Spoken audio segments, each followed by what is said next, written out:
Donc, bonjour, nous allons voir aujourd'hui comment faire un nuage de points et une modélisation avec Desmos. Donc, si je prends comme situation, en exemple, l'antibactérien en aérosol.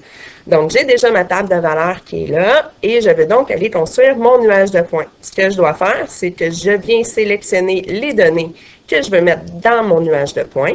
Donc, je sélectionne, je clique droit pour aller faire un petit copier. Je m'en viens ensuite dans Desmos. Je viens cliquer ici et je vais faire un CTRL-V pour aller coller mes informations. Et automatiquement, ma table de valeurs apparaît. J'ai donc mes points qui sont là, qui se sont affichés. Je me questionne maintenant à savoir c'est quel type de fonction qui modélise le mieux le nuage de points. Je peux tout d'abord aller vérifier avec une fonction affine. Donc, ma fonction affine, l'équation, c'est y est égal à mx plus b. Je dois faire attention par contre, parce qu'ici, dans ma table de valeurs qui a été générée, j'ai x1 et y1. Donc, je vais écrire y1. Et là, comme ce n'est pas un égal, mais une approximation, je clique sur le clavier et je viens chercher je viens cliquer sur ABC et je viens chercher la petite vague ici pour me dire que je veux faire une approximation. mx1, encore une fois, plus b. Et là, Desmos me trace la droite qui modélise le nuage de points qui est là.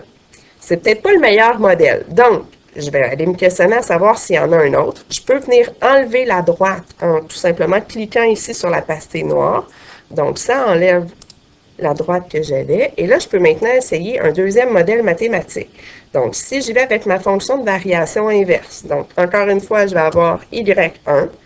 Je veux faire une approximation. Donc, je viens chercher ma petite vague est égale à k divisé.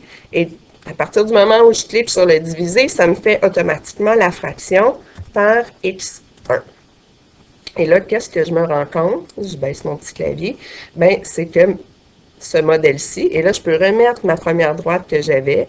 Donc, quel modèle mathématique représente le mieux mon nuage de points, modélise le mieux? Donc, c'est vraiment ma fonction de variation inverse. Maintenant, si je veux venir placer mon premier exemple dans un dossier, je viens cliquer ici sur le petit plus, je clique sur dossier. Donc, je peux le nommer comme étant mon dossier antibactérien.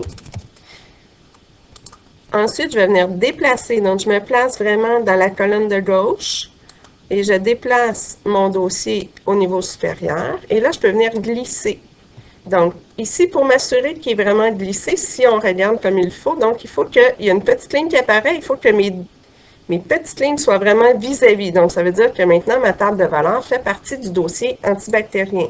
De la même façon, je vais aller venir glisser. Donc, j'ai ma petite ligne qui est apparue, elle fait partie du dossier et ma dernière modélisation.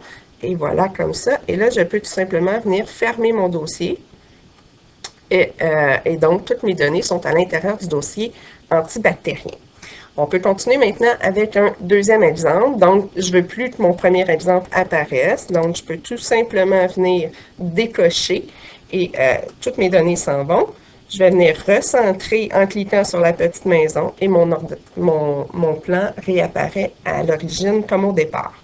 Je continue avec un deuxième exemple de modélisation. Cette fois-ci, je viens chercher mes données dans un classeur Excel.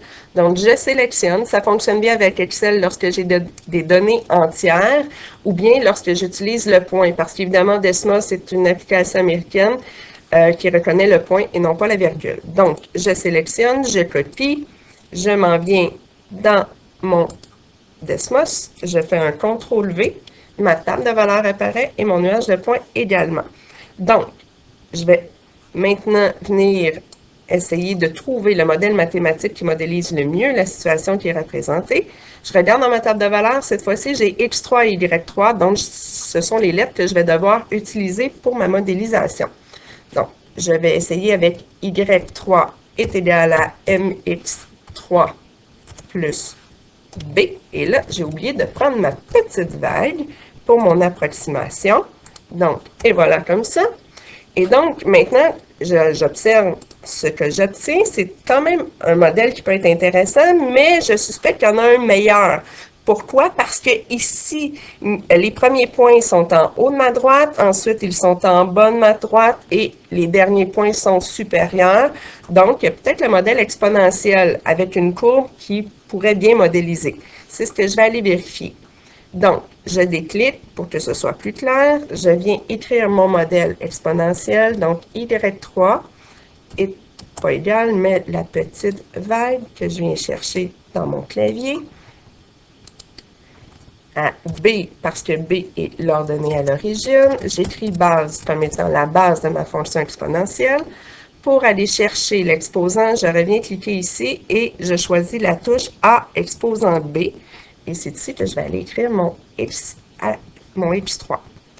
Et donc ici, je me rends compte que c'est vraiment une courbe, c'est vraiment la fonction exponentielle parce que ça passe par tous les points. Donc si je compare les deux modèles, on voit que le deuxième modèle est nettement supérieur.